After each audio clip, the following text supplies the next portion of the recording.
The Guided Goals podcast gives you the tools, direction, and resources you need to pursue your passion project. I'm Debra Eckerling, Project Catalyst, and this is the Guided Goals podcast. Today I'm joined by Tara Coomans, who's founder of Poodle Mafia, and we're turning the tables because Tara is going to be interviewing me on common questions from the audience on how to set goals for the new year. Hi, Debra. Tara, thank you so much for doing this. Happy New Year. Happy New Year to you, too. I was telling somebody that I think it's appropriate that I am on the first show of 2016 since I was on the first show of 2015. I think that's sort of fun. So thanks for having me. Oh, well, and by the first show of 2015, you mean the first show ever? Yes. Yes, that too. Yes, it's awesome. I love the symmetry. So I love what you did here. You asked your people on your page to submit questions for you to answer for today's show. Yes. And I should mention that we'll probably do this again. So if you have questions, you can post it on the Guided Goals Facebook page or tweet it to @GuidedGoals or even email guidedgoals@gmail.com. You got some great questions today. I thought so too. Yeah, I was really excited. So the first one is, and I think this is a great way to kind of warm her up, or it really is, what's the best way to create an achievable goal? I think the word achievable is the key here. I completely agree. And I think it requires stepping back a little bit, because before you can figure out what your achievable goals are, or rather what any goals are, is you have to figure out what you want. It goes back to the mission statement. And anyone who's worked in any form of corporate environment has known, oh, this is the company mission statement. This is sort of like, what is your mission statement for yourself? Like, I help people define, plan, and achieve their goals. So all of my goals actually relate back to my mission, which is also the tagline on Guided Goals. So it's really a matter of what you want to do, and then figure out which goals make sense. Okay, so let's say you've identified your own personal tagline or mission statement, right, for example, but you have a full-time job, mm-hmm, and you have a passion project. How are you going to set some goals how will you break down the goals? You have a large project ahead of you. How will you break down these goals so that they become achievable? So the first thing I recommend when setting goals is to just write them all down. And I mean, just give yourself a half hour, an hour, whatever it is, and just take a piece of paper. Yes, actual paper and a pen, and just write down all your goals. And I'm talking, they could be like little task goals. They could be, I want to write a book, and then you break it down differently, or I want to start a podcast and you break it down differently. Or I want to be an expert in my field. That's a huge goal. And then underneath it, you've got, I want to start a podcast, I want to write a book, I want to whatever.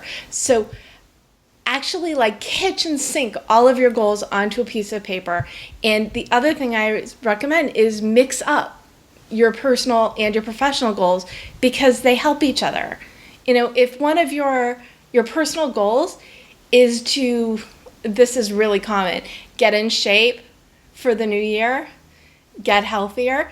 Well, that's a personal goal, but if you think about it, if you're healthier, it's only going to help your professional life. You'll have more energy. Right. So you're going to write or type your goals, whichever you will do. Yes. So that you commit to them, essentially. Yes. But there's a step in between them. So what you do is you write them all out and then you categorize them. Like I said before, if your goal is to become an expert in your industry, then go through your list and pick up any other goals that relate to that, like writing a book or starting a podcast or launching a blog. Any of the goals that fall into what will make you an expert goes in that column. Now, how minute do you have to go? Because, become an industry expert, that's a great goal. Write a book, start a blog, start a podcast. These are in of themselves pretty large goals. Yes. So then how granular do you need to go? You've got your overarching goal, and then you've got a few rather large but attainable goals, right, that you want to get done in there. And then you have to prioritize. What do you want to do first? And, do 1, 2, 3. And then you should have some of the granular stuff underneath it, like what are the steps to starting a podcast? Decide if you want to do audio or video. Then, okay, what do I need what sort of equipment do I need? Then what is my vision for the show? So these are all little things that you need to figure out as mini goals, or I call them benchmarks, to achieve that one goal. The other thing I will say is it's great to have 2 of these big goals going on simultaneously. It's great to have an alpha and a beta, because if you stall on one project, you can just take a break, not a large one, but you've got something else that you can get moving on. And that's the other thing, is if you move forward on one project, it helps you to move forward on the other simultaneously. Okay, so you have you had another question that sort of wraps into this, which is you're writing out your goals, but it's extremely stressful when you start to write out these goals. So what are some tips that you have for making the process of writing your goals less stressful? And kind of a related question, how do you move forward despite the anxiety you might start to feel when you start to, there's all kinds of things that happen. So it starts to build. So how do you overcome that? Okay, first of all, you have to take a breath, and you have to remember that everything's going to get done. And the other wonderful thing about a passion project is it's on your time frame. Instead of being anxious about it, the first thing you need to figure out is how much time you have to commit to your goal each week. And that goes back to how do you create an achievable goal. Right. I think anything that you can imagine that you think you can physically accomplish with your resources is an achievable goal. I think the challenge is putting it in the right time frame. Right. So you start by thinking, okay, I can do an hour a week. And someday, that really doesn't sound like a lot if you think about it. But for some people, it's like, oh my God, I can't spare an entire hour in a week. So you break it down. Do 15 minutes for 4 days during the week. Right. I was just going to ask you, do you think that works? Do you think if for some people, if spending 15 minutes a day is all they can commit to, for whatever reason, it's so much better than nothing. Let's say you decide you want to do 15 minutes, but you're going to do it every day. You miss a day, you're like, oh, I'll do 30 minutes tomorrow. You miss 2 days, oh, I'll do 45 minutes. By the end of the week, you're done. Yeah. Because you are so overwhelmed. Right. Because you can't make up the time. Don't try and make up the time. Oh. That's how you achieve goals without anxiety, is you figure out what works for you, you do it, and you do it in a time frame that is not going to cause you stress. Because if it's going to cause you stress, then you should maybe be doing something else. So I just want to finish. I want to say what you said quickly, because then the next question I'm going to ask you is a Mamba Jamba question.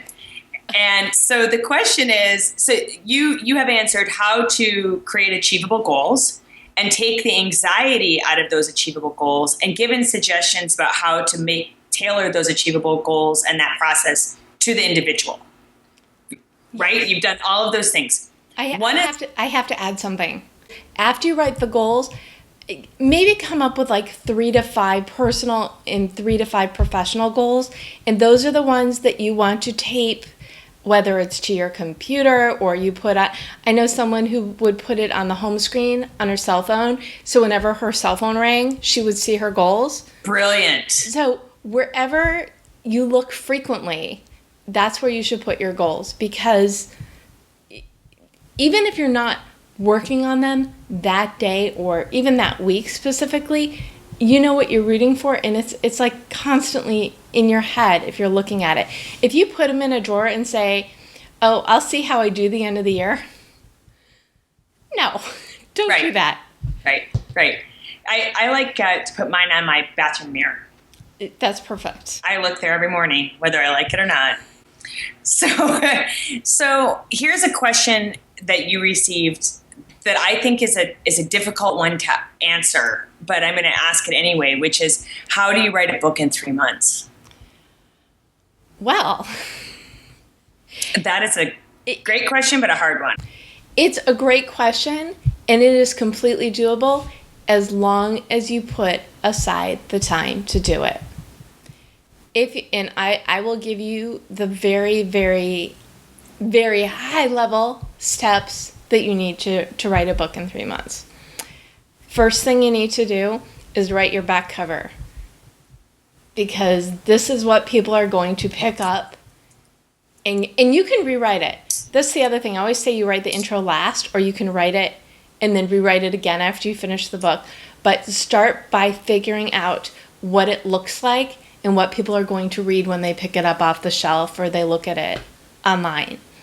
Next thing you need to do is write your outline. You want 12 chapters, so you need to write 4 chapters a month.